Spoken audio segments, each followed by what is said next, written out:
welcome to the program. Thank you. Tell me first and foremost, what message do you want to send from here? What do you hope your visit will have accomplished? Look, Christiane, I wouldn't have come to the UNGA because, we have just emerging, coming out of a very difficult economic situation. And so my presence is required in Pakistan. But what has happened in Kashmir is so alarming. And I realize that the world doesn't fully understand what's happening there. And what is happening can only get worse. 8 million people have been locked inside now for 50-odd days. And the world doesn't seem to understand the gravity of the situation. Because the moment the curfew is lifted, there are 900,000 troops there. And I fear a massacre. Indian troops. Indian troops. And I fear there's going to be a massacre. Because, the people in Kashmir for the last 30 years have been demanding the right of self-determination. There have been demonstrations. Last 5 years, ever since Narendra Modi's government came, the level of oppression has increased. There have been United Nations reports on the human rights abuses. You here at the United Nations, both you and Prime Minister Modi are addressing the world. There is a UN resolution that governs the fate of Kashmir. Do you have any hope that might you meet with the Prime Minister of India bilaterally or a pull aside or whatever you do, even if it's not 1,000% formal? There is no question of me meeting Prime Minister Modi or what he's done in Kashmir. This is only a mindset which believes in Hindu superiority, which does not believe that other human beings, other minorities, other religions are equal citizens. Only that mindset could have done this. I mean, how could anyone do this to other human beings? Shut them up for over 50 days. What does he expect? Even animals, if they're shut inside for 50 days, no hospitals, no schools for them, even then the world would have reacted. Why do you think the world is not reacting? Remember when Putin went into Crimea and annexed Crimea, there were sanctions, there was an international uproar that frankly continues to this day. Why do you think the same has not happened when Modi has essentially, potentially annexed Kashmir? Well, I've apprised almost all the top world leaders. I've explained to them the situation. There are 11 United Nations Security Council resolutions which gave the Kashmiris the right of self-determination, and that it's a disputed territory. It's not an Indian territory. First of all, a lot of leaders didn't realize this. But I think even the ones who realize look upon India as a market for 1.2 billion people and trade and so on. And this is the sad thing, material over the human. And you've said that the world appears to be appeasing India. Let's just get one thing right. Narendra Modi represents RSS. He's a life member. RSS was this ideology which came about in 1925, inspired by Adolf Hitler and Nazism. They believed in the ethnic cleansing of Muslims from India. This ideology had A, the idea of Hindu supremacy, and B, hatred against the Muslims. They considered themselves the Aryan race. So this racial superiority ideology, it was responsible for the assassination of Mahatma Gandhi, who they believed was soft on Muslims. It was banned 3 times in India as a terrorist organization. These extremists have taken over India. Now, he is a very good friend and ally of President Trump. And President Trump, in fact, speaks warmly of both of you. And he says that he's had great meetings with you and great meetings with Narendra Modi, and he is willing and able to help and intervene if you should want. President Trump, head of the most powerful country in the world, he's best placed to do something about this.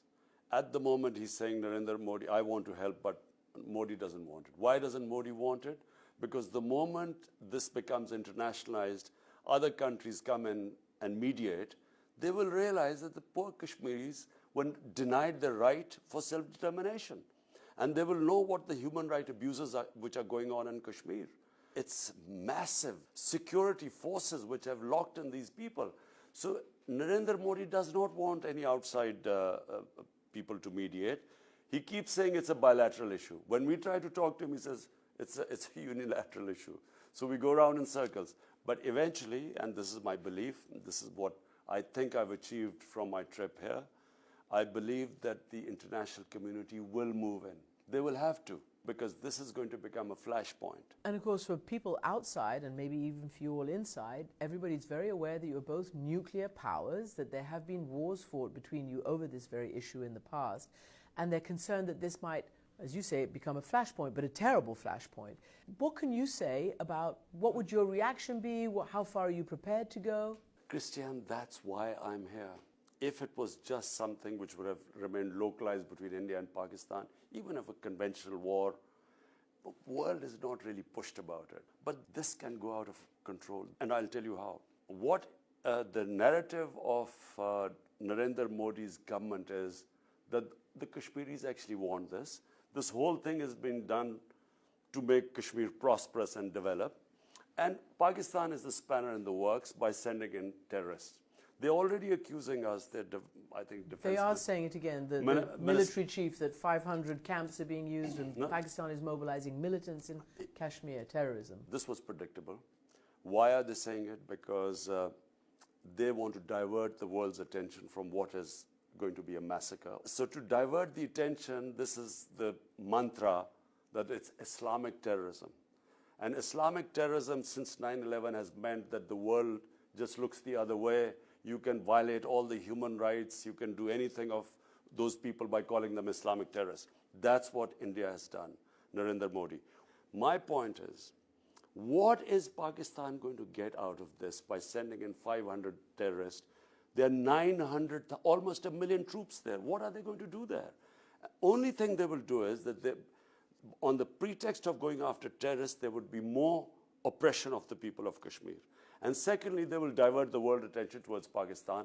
And so I have specifically told Pakistan, people of Pakistan, anyone going into Kashmir will be an enemy of Pakistan and enemy of Kashmiris, for the reasons I've just told you.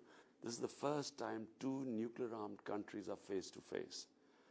If this goes like it happened in February, I mean, we immediately returned the pilot when we shot down the plane because we didn't want any escalation. And actually the world thought that you had behaved very responsibly in pulling back from that break. And I told the Indian public also, I said, look, if this goes further, it will soon spiral out of control beyond my hands and your Prime Minister's. And guess what, Narendra Modi, once we returned the pilot, his entire election campaign was that Pakistan is so scared of me that they immediately returned the pilot and I'm going to teach Pakistan a lesson. And this was a trailer. The film is about to start. The whole election campaign was this jingoism, this whipping up hysteria, war hysteria against Pakistan, and he swept the elections. In 6 years, India has changed, and I fear it is going to change even more rapidly. That's why I call it appeasement, because the world should take a stand. You do not, in this day and age, put 8 million people in an open jail, surround them by 900,000 troops. There are also other huge flashpoints going on, even around your neighborhood, and that is the tension now between Iran, the United States, Saudi Arabia, and the countries over there.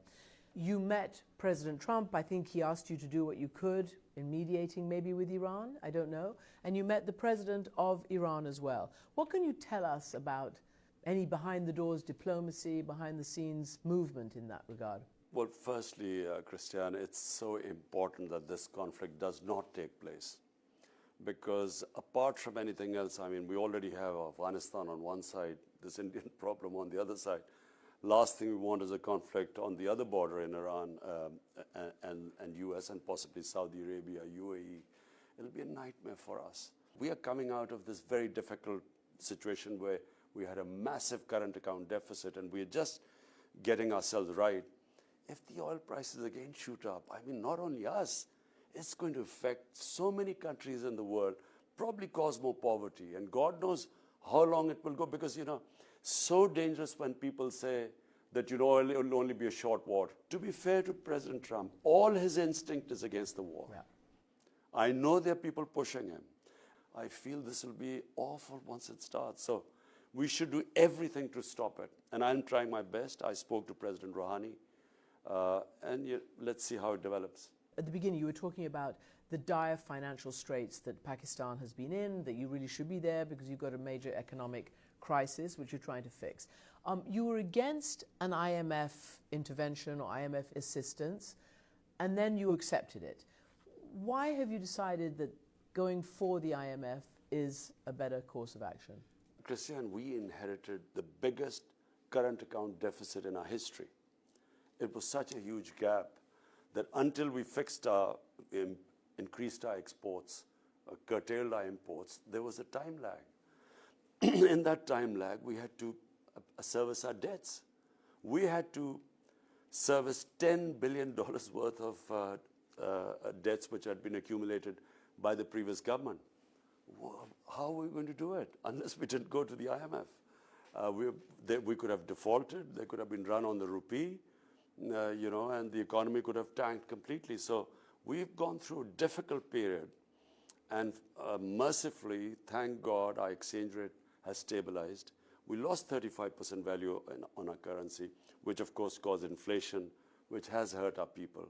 But at least now we are stable, and the signs are exports are increasing now. The economy is on the mend, country stabilized. So it's a great opportunity now to build on this. Now, we have campaigned for anti-corruption. We come into power. So when this is where the problem starts. Now we are trying to collect taxes because we have to collect taxes to service our debts. And Pakistan was famously unable to collect taxes. I mean, for years, people weren't paying taxes. So the last 2 months, we have been, by the reforms we did, we have collected record taxes the last 2 months. Now, the problem is, the reason why people pay taxes, and we feel people will pay more and more taxes, because they trust the government. It's a credible government. I think successive American presidents and successive partners have wished that Pakistan would, realize that its biggest threat was from Afghanistan and an unstable border with Afghanistan. Can you say that Pakistan is no longer in the throes of that kind of militantism that has turned off your international partners for so many years? Well, first of all, Pakistan was not responsible for the US not succeeding in Afghanistan because there were 150,000 NATO troops, the biggest military machine ever. And we are being blamed for them not winning in Afghanistan. And we were always told that the problem is North Waziristan. That's the haven for all the terrorists and so on. If the problem was North Waziristan, the US should have succeeded in Afghanistan. In fact, the things are even worse now than before. So clearly the problem lay with a history of Afghanistan. They have always stood up against anyone invading their country. I mean, there was history with Soviets, then with British before that. I just felt that the US trying to find a military solution in Afghanistan when there never was one. And finally sense has prevailed that now this dialogue has started, and supported by Pakistan, and I feel really sad that in the middle it was scuttled. But I do feel, and we are trying, and when I spoke to President Trump, we are trying to again get the talks back on. Because, as I repeat, there is no military solution. Imran Khan, thank you very much indeed for joining me. Thank you.